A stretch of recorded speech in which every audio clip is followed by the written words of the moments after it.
Assalamualaikum dan kembali lagi ke Izzat Review semua. So hari ni Izzat nak bahas tentang episod 19 Ultraman Deca. Ya, episod ni baru saja ditayangkan pagi tadi. So Izzat nak bahas lah episod ni. Tapi macam biasa sebelum kita ke perbahasan kita ke intro dululah macam biasa, okey?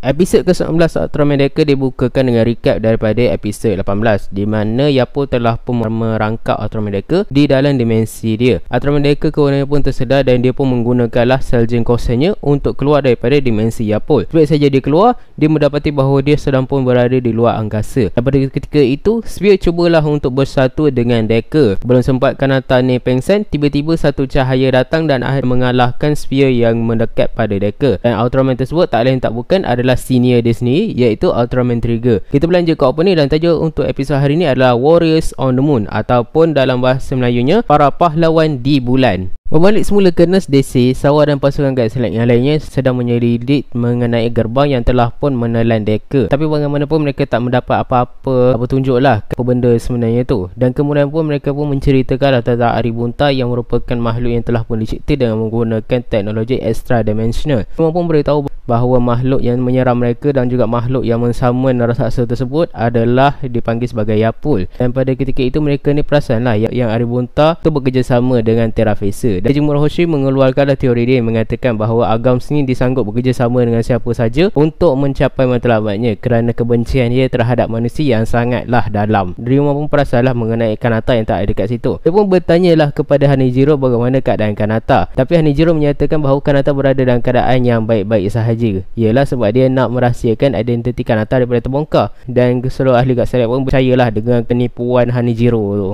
Kita balik semulalah ke luar angkasa, lebih tepatnya di pangkalan bulan TPU. Daripada cerita Kengo, pangkalan bulan ni sebenarnya adalah pangkalan baris depan yang digunakan untuk pembangunan angkasa, dan dia telah pun dibina oleh Yayasan Shizuma dan juga TPU. Tujuan Kengo berada di situ kerana dia menyatakan bahawa penyelidik daripada Marih menyatakan bahawa sarang Sphere terletak di pangkalan tersebut, dan itu adalah penyebab kenapa dia telah pun ditugaskan untuk pergi ke kawasan tersebut. Kanata pun menawarkan dirinya untuk membantu Kengo, dan Kengo pun bersetuju untuk memberikan Kanata pula untuk membantu dia. Tapi dia pun menasihatkan Kanata supaya Kanata tidak berubah menjadi Ultraman Deca kerana takut sekiranya ada apa-apa yang berlaku di hadapannya. Kanata pun mengagumilah senpai dia tu dan merasakan bahawa dia adalah seorang yang boleh diharap. Dan Kengo pun menafikan benda tersebut dan menyatakan bahawa itu semua adalah rancangan daripada Akito sendiri. Asumi ni pun mengatakanlah yang Kengo dan juga Akito tu tak ubah seperti kawan yang baik. Dia pun memberitahulah kiranya Akito dengar ayat daripada Kanata tu dah semestinya lah dia akan mengeluarkan ayat dia yang paling famous sekali tu.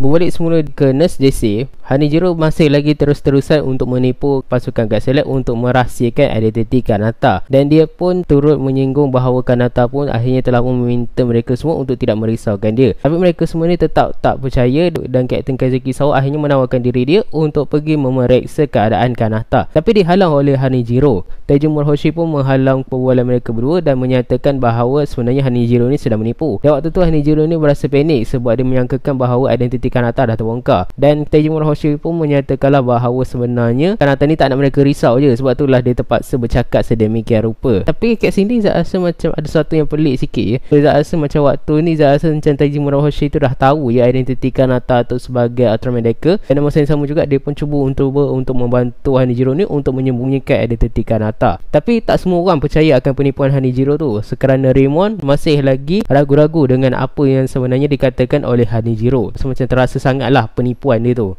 Berbalik semula di pangkalan bulan TPU, Nathan dan juga Kengo ni masih lagi meneruskan siasatan mereka di dalam bangunan tersebut. Sebelum mereka ni terjumpa seorang yang sudah pun mati. Sebenarnya itu bukanlah manusia, tapi daripada cerita Kengo, itu adalah Zombot Soldier ya, daripada siri Ultraman Dyna. Tapi Zombot Soldier dalam Deca ni bukanlah makhluk yang jahat, melainkan dia sebenarnya adalah robot keselamatan yang bertugas untuk menjaga pangkalan bulan TPU. Dan dia telah pun tidak aktif. Kanata pun memberitahulah bahawa dia ni mendapat misi untuk dia menyelamatkan seseorang. Dan mengingat pada Kengo yang berjaya yang menyelamatkan kamera tu pun bertanyalah pada Kengo tu untuk mendapatkan tips untuk dia menyelamatkan orang tersebut. Dan pada ketika itu dia pun memberikanlah Kanata ni macam satu alat lah. Dan bila Kanata ni dapat benda tu, Kengo pun memberitahu bahawa sebenarnya dia telah pun berjumpa dengan ibu bapa Kanata dan mereka telah pun meninggalkan pesanan kepada Kanata melalui alat tersebut. Yapol pun memunculkanlah diri di hadapan mereka dan dia pun perasanlah yang tak hanya ada Decker je dekat situ. Sebenarnya ada satu lagi makhluk daripada cahaya yang berada dengan mereka, iaitu tak lain tak bukan adalah Kengo itu sendirilah, sebab Kengo tu adalah Ultraman Trigger. Yapol pun menghidupkanlah semua Zambot Soldier untuk menentang Kanata dan juga Kengo. Mereka berdua ni terus-terusan bertarung, tapi mereka ni menghadapi kesulitan kerana perisai milik Zombot Soldier ni terlalu tebal. Dan sampailah satu tahap tu mereka ni terpaksa lah berpecah untuk mengalahkan Zombot Soldier. Kengo menggunakan baju Hyper Key iaitu tanda dan juga Fireball untuk mengalahkan Zombot Soldier. Belum sempat dia bergerak untuk mencari Kanata, dia telah pun cuba untuk bersatu dengan Kengo. Dalam masa Asumi sedang menentang Zombot Soldier tu, tiba-tiba alat yang diberikan oleh Kengo tu terjatuh dan serta-merta hologram pun memunculkanlah ibu dan ayah Kanata. Ibu dengan ayah Kanata ni menyatakan bahawa mereka sangat bangga dengan Kanata atas pencapaian Kanata yang telah pun diberitahu oleh Kengo itu tadi. Dan mereka semua pun memberilah kata-kata semangat kepada Kanata untuk Kanata terus berjuang, dan juga ibu dia pun turut memberikan kata semangat supaya Kanata ni mengikut jalan yang dia rasa betul untuk dia lalui. Dan setelah mendapatkan kata-kata semangat daripada ibu bapa dia, Kanata pun mengambil semula alat tersebut dan cubalah untuk mencari Kengo. Dan sewaktu Kengo sedang ditangkap oleh Spear tu, kita ni boleh nampak yang pelbagai flashback daripada Ultraman Trigger tu diperlihatkan. Adakah Spear ni sebenarnya nak menciptakan satu benda daripada Kengo, ataupun mungkin mereka ni akan menggunakan data yang mereka serap daripada Kengo tu untuk menciptakan Spear Trigger ya. Tak, sebelum ni dekat stage show ada dimunculkan bahawa Ultraman Trigger telah pun bersatu dengan Spear, dan itu menyebabkan Ultraman Trigger berubah menjadi satu mahmakhluk Spear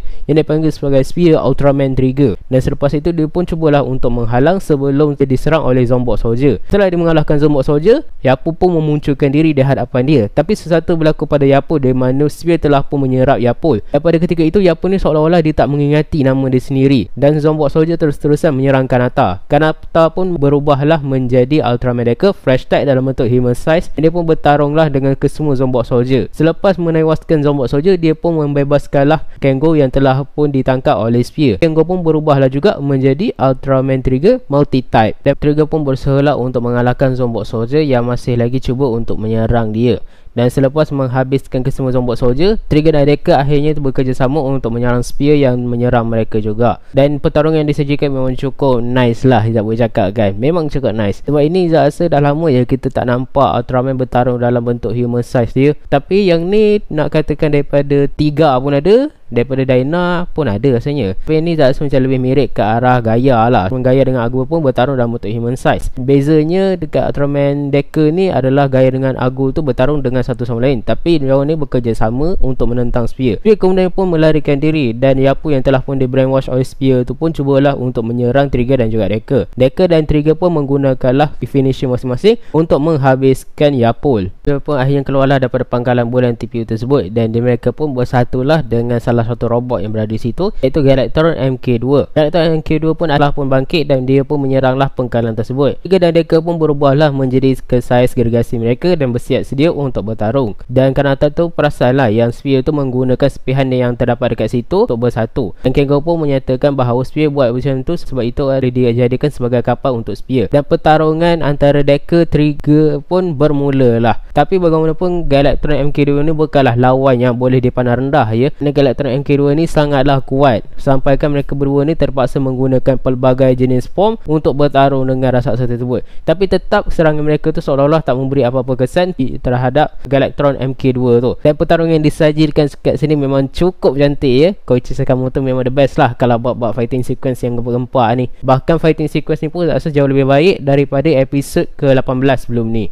Setelah pertarungan yang menyulitkan tu, Decker dan Trigger pun hampir tewaslah dalam pertarungan tersebut. Tapi mereka berdua ni bangkit balik sambil meneriakkan apa matlamat yang mereka berdua ada. Macam Kengo macam biasalah dia nak buatkan orang lain tersenyum. Tapi Kanata dia menyatakan bahawa dia ingin menunaikan janji dia kepada Asumi Decker dan juga melindungi orang-orang yang dia sayang. Mereka berdua pun berubahlah menggunakan bentuk terkuat masing-masing dan bekerjasama dalam pertarungan tersebut. Sampaikan Decker pun menyerahkanlah balik dua swordnya kepada Trigger untuk digunakan. Pertarungan masih lagi berlanjut dan Kanata pun memberikanlah 3 kad milik trigger untuk digunakan pada Kengo. 3 kad tersebut kemudian pun bersatu menjadi Glitter Trigger Eternity dengan menggabungkan serangan daripada Ultra Dual Sword dan juga daripada Decker Shield Caliber mode iaitu Flash. Mereka berdua berjayalah menewaskan Galactron. Dan sudah sampai masanya untuk mereka berdua berpisah. Dan Kengo pun memberikanlah semula Ultra Dual Sword kepada Decker semula. Tapi Kanata ni menolak kerana merasakan bahawa itu adalah kepunyaan Kengo dan patutnya Kengo lah gunakannya. Tapi Kengo menyatakan bahawa Asumi sangatlah memerlukan senjata tersebut untuk melindungi bumi. Meminta Kanata untuk terus melindungi bumi bagi pihak dia. Sementara Kengo pula berjanji akan melindungi planet Marih. Kanata pun menerima perkara tersebut dan mereka pun berjanji untuk menjumpa lagi. Trigger dan Decker akhirnya pun berpisahlah setelah pertarungan tersebut. Sementara itu di Nurse Decim, Hanijiro masih lagi cuba untuk menipu pasukan Guard Select dengan menyatakan bahawa Kanata masih lagi berada di bilik sakit dan tidak mahu menerima pelawat. Temuan kembali dan dia pun menyatakan bahawa Hanijiro menipu selama ini kerana mereka tidak melihat Kanata berada di bilik sakit tersebut.